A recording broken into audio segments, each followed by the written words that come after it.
Welcome to another episode of Holistic Living with Dr. Ajit Ji, and this interview will definitely give you insight on some of the things that people are facing, the remedies that Ayurveda can provide.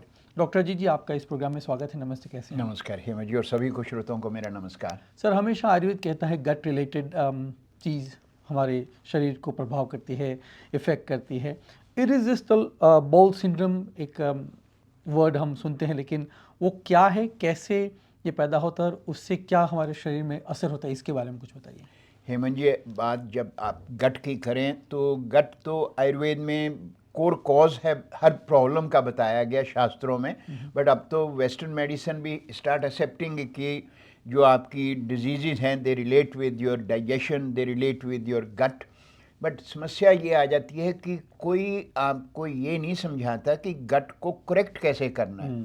बात सभी ये करते हैं कि आप ये supplement ले लो, अगर आपका हाइड्रोक्लोरिक एसिड प्रोडक्शन बंद हो गया तो बाज़ार से वो हाइड्रोक्लोरिक एसिड पाउडर उठा लो, डिफरेंट एंजाइम्स आपको बता देते हैं। अनफॉर्चुनेटली यही सबसे बड़ी समस्या है और लोगों को जैसे कहते हैं कि एक विशेष साइकिल में घुमाते जाते हैं वेरियस प्रैक्टिशनर। बट आयुर्वेद में जब बात करते हैं, जैसे आपने कहा कि IBS, इरिटेबल बाउल सिंड्रोम, ये बड़ी पहली स्टेज आ जाती है डिजीज़ की कि जब आपका गट आपको इंडिकेशन देता है कि समथिंग इज़ गोइंग रॉन्ग। तो उसमें कई बार लोगों को लॉन्ग पीरियड हो जाता है कॉन्स्टिपेशन का, 7-8 दिन, उसके बाद 2-3 दिन आपको लूज बाउल मोशन आएगा।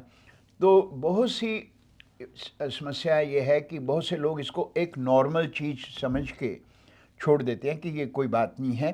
बट इससे ही फिर क्या होता है कि आपको कोलाइटिस की problem, Crohn disease, ulcerative colitis, diverticulitis problem का ये कोर इंडिकेटर है।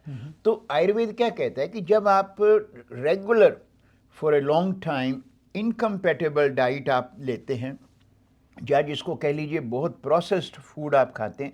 यस, आजकल का लाइफस्टाइल है कि आपको बाहर जाके भी खाना है, बट मैं बहुत से क्लाइंट ऐसे देखता हूँ कि उनका जो 3 मील्स हैं रोज़ के, चाहे ब्रेकफास्ट है, चाहे लंच है, डिनर है, वो टेक अवेज ही होते हैं। और फिर जो आपके ये जो दूसरी जो प्रोसेस फूड की चेन्स हैं, मीट खाना कोई बुरी बात नहीं है, जो भी खाता है उसको, बट वहाँ पे आपको जिस तरह का मीट मिलता है, प्रोसेस मीट मिलता है, that lead to this kind of complication. तो आयुर्वेद क्या कहता है कि आपको अगर थोड़ा सा इस चीज़ पे समझ जाए कि मुझे कैसा खाना खाना चाहिए, कैसा मेरा लाइफस्टाइल होना चाहिए, और मैं रोज़ क्या क्या कर सकता हूँ कि ये जो बिल्टअप ऑफ द टॉक्सिन्स जिसको हम बोलते हैं सिंपल भाषा में, ये कैसे एलिमिनेट हो सके। और अगर कोई सफ़र कर रहा है ये प्रॉब्लम से, चाहे IBS है, चाहे मोर सीरियस है, उसके लिए सल्यूशन यही है आयुर्वेद, क्योंकि ये आपकी प्रॉब्लम को करेक्ट करेगा कोर कॉज से।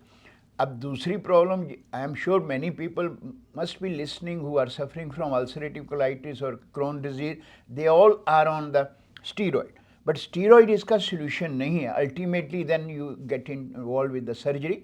तो उसको अगर आप प्रिवेंट करना चाहते हैं तो आयुर्वेद ही आपकी हेल्प करेगा, क्योंकि आयुर्वेद आपको बोलेगा कि ये चेंजेस कीजिए, और आपकी ही इन्वॉल्वमेंट जो है उससे आप अपनी सेहत को ठीक कर पाएंगे। और यही मैं कहना चाहता हूँ कि अगर आप इन प्रॉब्लम से सफ़र करते हैं या कोई और आपको एलिमेंट है और आप चाहते हैं कि उनका सल्यूशन कोर कॉज पे हम कैसे ठीक कर पाएँ, तो आप 303-0065 पे आके मेरे को भी मिल सकते हैं। I do Ayurvedic consultation.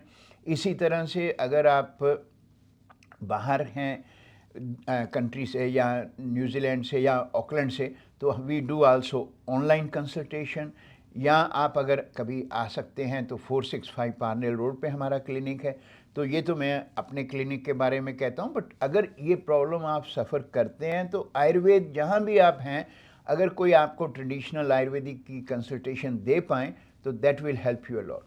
Indeed, and do take this opportunity to live better. And if you have irresistible bowel syndrome or any other symptoms that you have been suffering for a long time, take an alternative approach to Ayurveda, and that will definitely make changes for you. Doctor Ajit ji, इतनी जानकारी के लिए बहुत बहुत शुक्रिया। धन्यवाद हेमंत जी।